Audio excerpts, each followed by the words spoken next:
So breaking news చూస్తూ ఉన్నారు. కోనసీమ జిల్లాలో పరువు హత్య జరిగింది. సో చెల్లిని ప్రేమించినందుకు పెళ్లి చేసుకున్నాడు అని చెప్పేసి అన్నలు ఆ వ్యక్తి మీద దాడి చేసి మరి ప్రాణాలు తీశారా? లేకపోతే ఏంటసలు పరిస్థితి? ఎలా ఉంది అసలు? చంపేంత వరకు ఎందుకు ప్రయత్నం చేశారు? ఇంకా పరువు హత్యలు ఇలాగే కొనసాగుతూ ఉన్నాయా? అవేర్‌నెస్ రాలేదా? సో ఇవన్నీ గూడా ఒకసారి మనం అసలు అక్కడ పరిస్థితి ఎలా ఉంది అనేది డిస్కస్ చేయడానికి మా కరెస్పాండెంట్ ఆదిత్య ఉన్నారు. Aditya, over to you. అసలు ఈ కోనసీమ జిల్లా పరువు హత్యకి సంబంధించిన డీటెయిల్స్ ఏంటి అసలు? మైనర్సేనా? లేకపోతే ఏంటి అసలు? ఫుల్ డీటెయిల్స్ చెప్పండి. అక్కడ పరిస్థితి ఎట్లా ఉంది? రైట్. శౌర్య గారు, ఈ మధ్య పరువు హత్యలు పెరిగిపోవడం కూడా మనం చూస్తున్నాం. మామూలుగా ఇప్పుడు జెన్‌జీ జనరేషన్ వచ్చేసింది. టెక్నాలజీ వచ్చేసింది. మనం సమాజం మొత్తం కూడా మారిపోయింది. ఇటువంటివి వింటూ ఉంటాం గానీ, ఇంకా ఈ పరువు హత్యలు మాత్రం తగ్గట్లేదు. ఇంకా కులంకి సంబంధించి ఒక వివక్ష అయితే అలాగే కంటిన్యూ అవుతుంది. ఇప్పుడు అటువంటిది ఒక పరువు హత్య అయితే జరిగింది. సో ఇప్పుడు కూడా ఒక పరువు హత్య ఏపీ వ్యాప్తంగా కూడా సంచలనం సృష్టిస్తుందని చెప్పుకోవాలి. ఇది ఏపీలోని అంబేద్కర్ కోనసీమ జిల్లాలో ఈ దారుణమైన సంఘటన చోటు చేసుకుంది. అంటే చెల్లిని ప్రేమించి పెళ్లి చేసుకున్నాడనే కోపంతో ఇద్దరు సోదరులు ఆ యువకుడిని దారుణంగా, అత్యంత కిరాతకంగా చంపేయడం అయితే జరిగింది. అంటే కులాంతర వివాహం చేసుకోవడమే ఈ దారుణానికి కారణమని కూడా ఇప్పటి వరకు అయితే తెలుస్తుంది. అయితే పోలీసులు దీని పట్ల కేసు కూడా నమోదు చేసుకున్నారు. వాళ్ళ కథనం ప్రకారం ఏం జరిగిందంటే, ఇది ద్వారపూడి శివారు వేములపల్లిలో వస్త్ర వ్యాపారం చేసుకుని పివివి సూర్యప్రకాష్ రావు. ఇతని వయసు వచ్చేసి 41 ఇయర్స్. అలాగే రాయవరంలో డిప్యూటీ తహసీల్దార్ గా పనిచేస్తున్న అయినవిల్లి సంధ్య. కొంతకాలంగా వీళ్ళిద్దరు కూడా ప్రేమించుకోవడం అయితే జరిగింది. వీళ్ళిద్దరు హై స్కూల్లో కూడా స్నేహితులు. మరి అప్పటి నుంచి పరిచయం ఉన్న నేపథ్యంలో ఆ పరిచయం కాస్త లేట్ గా అయినా సరే ప్రేమగా మారిందని చెప్తూ ఉన్నారు. అయితే వీళ్ళిద్దరూ ప్రేమించుకున్నారు. ఇక పెళ్లి చేసుకుంటామని చెప్పేసి వాళ్ళ ఫ్యామిలీ అయితే చెప్పడం జరిగింది. అయితే ఆ అమ్మాయి ఫ్యామిలీ వాళ్ళైతే ఒప్పుకోలేదు. ముఖ్యంగా సోదరులు. ఎందుకంటే అతను సూర్యప్రకాష్ అనే వ్యక్తి మన కులం కాడు, అతను వేరే కులం. సో ఇందుకు మేము ఒప్పుకోమని చెప్పేసి వాళ్ళు చెప్పేశారు. సో వీళ్ళు ఏం డిసైడ్ అయ్యారంటే, ఇక పెద్దలు ఎలాగో ఒప్పుకోవట్లేదు, మా బంధువులు అంటే మా బ్రదర్స్ కూడా ఒప్పుకోవట్లేదు, ఇలా కుదరదు, మనం లేచిపోయి పెళ్లి చేసుకుందాం అని చెప్పేసి డిసైడ్ అయిపోయారు. సో వెంటనే ఎలాగైనా ఒకటవ్వాలని చెప్పేసి నిర్ణయం తీసుకొని గురువారం ఉదయం అన్నవరం సత్యనారాయణ స్వామి సన్నిధిలో పెళ్లి చేసుకున్నారు. అయితే ఈ పెళ్లి తర్వాత సంధ్యను తీసుకుని సూర్యప్రకాష్ రావు వేములపల్లిలోని తన ఇంటికైతే వెళ్లిపోవడం జరిగింది. తమ చెల్లెలి పెళ్లి విషయం తెలిసి ఈ సూర్యప్రకాష్ రావు పైన ఆ సంధ్య సోదరులు ఇద్దరు బ్రదర్స్ ఎవరైతే ఉన్నారో, ఒకరు చంద్రపాల్, ఇంకొకరు గిరిబాబు, వీళ్ళిద్దరు కూడా అప్పుడు కక్ష పెంచేసుకున్నారు. అంటే మమ్మల్ని ఎదిరించిపోయింది, మా పరువు తీసేసింది, మేము చెప్పినా వినలేదు, మా పరువు తీసిన మా సోదరి భర్త మేము ఎందుకు వదలాలి అని చెప్పేసి వాళ్ళు ఆ విధంగా కక్ష ఫుల్ గా పెంచేసుకున్నారు. సో అలా కక్ష పెంచుకొని ఏం చేశారంటే, గురువారం అర్ధరాత్రి టైంలో సూర్యప్రకాష్ రావు ఇంటి పైన దాడి చేసేసారు. సో ఇద్దరు కూడా దాడి చేసి అతన్ని బయటకి లాగి బండరాయి తీసుకొని ముఖం మీద చితక బాదారు.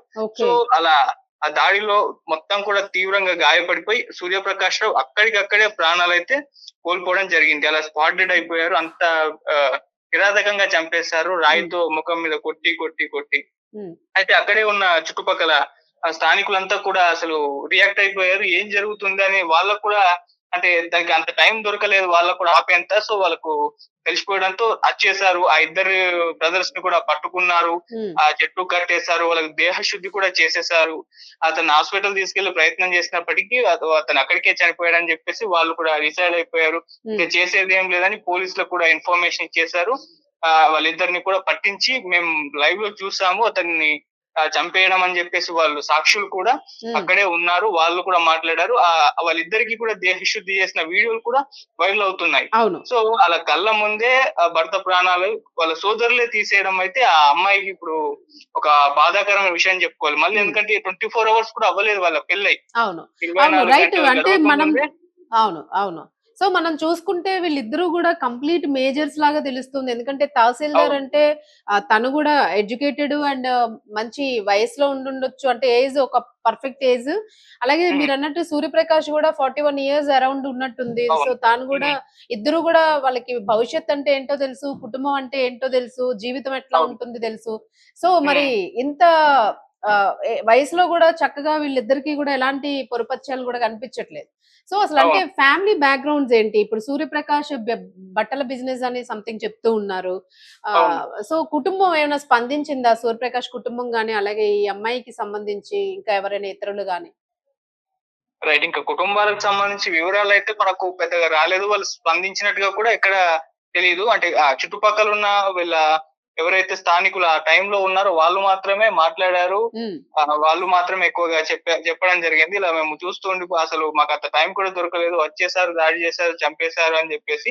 అయితే అతను 'సూర్యప్రకాష్' రావు వయసు 41 సంవత్సరాలు. అతను వస్త్ర దుకాణంలో అంటే బిజినెస్ దానికి సంబంధించి అయితే ఉన్నారు. సో, మేబీ లేట్ వయసులో అయితే ఈ పెళ్లికి చేసుకుంటున్నట్టుగా తెలుస్తుంది. వాళ్ళకి సంబంధించి ఇన్ఫర్మేషన్ కూడా మనకు ఎక్కువగా లేదు. హ్మ్. సో, ఆమె తహసీల్దారు అనే విషయం తెలుస్తుంది. ఇతను కూడా వస్త్రాలకు సంబంధించిన వ్యాపారంలో ఉన్నారని తెలుస్తుంది. సో, హ్మ్. ఆర్థికంగా మంచిగా సెటిల్డ్ గా ఉన్నారు. అవును. ఇద్దరికి కూడా ఎటువంటి ఇబ్బందులు ఆర్థికంగా కూడా లేవు. మంచి భవిష్యత్తు ఉండేది వాళ్ళిద్దరికి కూడా. పెళ్లి చేసుకొని హ్మ్. వాళ్ళు కంటిన్యూ చేసి ఉంటే. కాకపోతే వాళ్ళ భవిష్యత్తు మీద ఈ సోదరులు మాత్రం దెబ్బ కొట్టారని చెప్పుకోవాలి. ఇప్పుడు ఆమె ఆమె ప్రేమ విఫలమైపోయింది. కళ్ళ ముందే హ్మ్. భర్త చనిపోయారు. వీళ్ళిద్దరు ఇప్పుడు జైలుకెళ్తారు హ్మ్. బ్రదర్స్. అతనేమో ప్రాణాలతో లేడు. ఇలా అందరి జీవితాలు కూడా పోయాయి. అంటే ఈ పరువు హత్యల్లో ఇదే జరుగుతుంది. మనం అవును. 'అమృత ప్రణయ్' విషయంలో చూసాం. అవును. ఎటువంటి ఆహ్, అతనేమో చనిపోయాడు. ఆ అమ్మాయేమో ఇదైపోయింది. తండ్రి సూసైడ్ చేసుకొని చనిపోయాడు. ఆ హ్మ్. తర్వాత వాళ్ళ బ్రదర్‌కి యావజ్జీవ కారాగార శిక్ష సంథింగ్ పడింది. ఆ తర్వాత అది కాస్త ఇదైపోయింది. అవును. సో, సూర్యాపేటలో ఘటనలో 'అమృత ప్రణయ్' ఘటనలో మనం చూసాం. ఎంతమంది జీవితాలు అలా అతలాకుతలం అవుతున్నాయని. అయిపోయాయి. మళ్ళీ హ్మ్. సూర్యాపేటలో ఇంకో ఘటన కూడా రీసెంట్ గానే జరిగింది. హ్మ్. అక్కడ వాళ్ళ నానమ్మ వాళ్ళ కొడుకుల్ని, వాళ్ళ మనవల్ని రెచ్చగొట్టి మనవరాలు ఇంకొక కులం వేరే కులం అతన్ని ప్రేమించిందని జెప్పేసి అతన్ని కిరాతకంగా ఆళ్ళ నానమ్మ చంపిచ్చేసింది. హ్మ్. ఆమె వయసు దగ్గర దగ్గర 80 ఉంటుంది. హ్మ్. సో, ఆ ఘటన చూసాం. అది కూడా హల్చల్ చేసింది. హ్మ్. మొన్నటికి మొన్న మంచిర్యాలలో ఒకటి జరిగింది. అవును. ఇలా ఈ పరువు హత్యలైతే భీకరంగా దేశవ్యాప్తంగా కూడా జరుగుతూ ఉన్నాయి. హ్మ్. సో, సో ఇంకా అంటే అవును. ఇప్పుడు వాళ్ళిద్దరిని అదుపులోకి తీసుకున్నారా? మరి ఆ హత్య చేయడానికి పాల్పడిన అన్నదమ్ముల్నిద్దరిని గూడాను పోలీసులు అదుపులో ఉన్నారా? ఇప్పుడు అప్‌డేట్ ఏంటి వాళ్ళకి సంబంధించి?